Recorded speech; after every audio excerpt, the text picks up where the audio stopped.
I'd like to introduce our speaker for this segment, Impact Champion and our host for this evening, Samuel L. Stanley Jr., the president of Stony Brook University.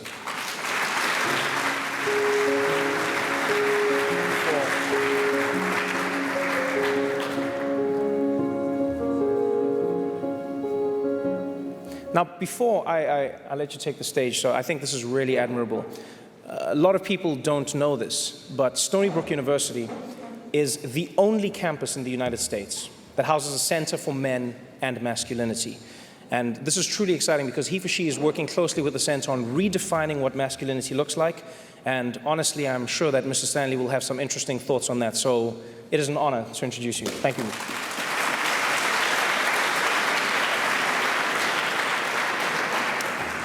So I'm really honored to appear here tonight in support of UN Women's movement for gender equality. We had a press conference today, and at that press conference, I mentioned that this is a matter that really matters to me very much personally. I've developed a deep commitment to gender equality that's really rooted in my knowledge of the obstacles and barriers faced by my wife, Ellen, in her career as a physician scientist. The same career I had. She faced obstacles and barriers that I never faced at all. And now, one generation later, I'm seeing those same obstacles and barriers being confronted by our two daughters as they progress in the medical sciences. I'm not willing to wait another generation. I don't think we should be either. We need equality now.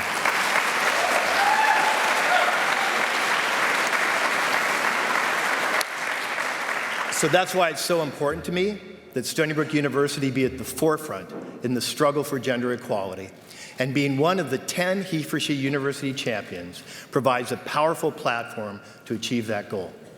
I have to tell you that I'm invigorated every day by the work our students, faculty, and staff are doing to surmount and eliminate those barriers and obstacles as we try to move to a more promising future. At Stony Brook University, we're taking bold steps towards closing the gender gap in matriculation and graduation rates, integrating gender equality into all of the academic and the social experience. And as Trevor mentioned, building upon the outstanding work that's coming from our Center for the Study of Men and Masculinities to help drive a global understanding of the role of men in achieving true equality, helping them recognize that it is so beneficial to men, that men benefit more than almost anyone in the drive to true equality. And we have the opportunity at Stony Brook, through outreach to all 64 SUNY campuses, to positively impact the experience of more than 459,000 students and almost 90,000 faculty and staff. But challenges remain.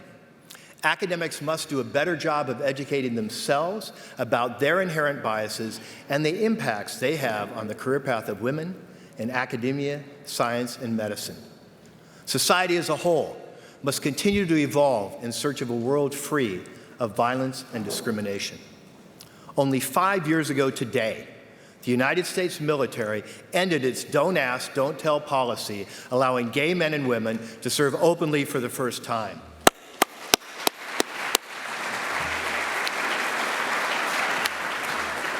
The challenges facing us right now may sometimes seem daunting, but change can be swift and sweeping once society reaches consensus upon a critical issue. Here in this great museum, we can all summon inspiration and creativity. These walls display the rich cultural heritage of the previous century and remind us that we are shaping the current century right now with every action, word, and thought. Universities are central to this process because they are the cradles of tomorrow's leadership. That's why I asked some of Stony Brook's best and brightest students to join us tonight. Would you please stand and make some noise? Thank you. They are members of Stony Brook's HeForShe committee, representing the diversity of our campus life. They're committed to working together to infuse the spirit and practice of gender equality throughout the university. They, as well as the student voices you will hear later, inspire me to continue this work. I welcome this opportunity to celebrate how far we've come and renew our commitment in preparation for the road ahead. Thank you very much.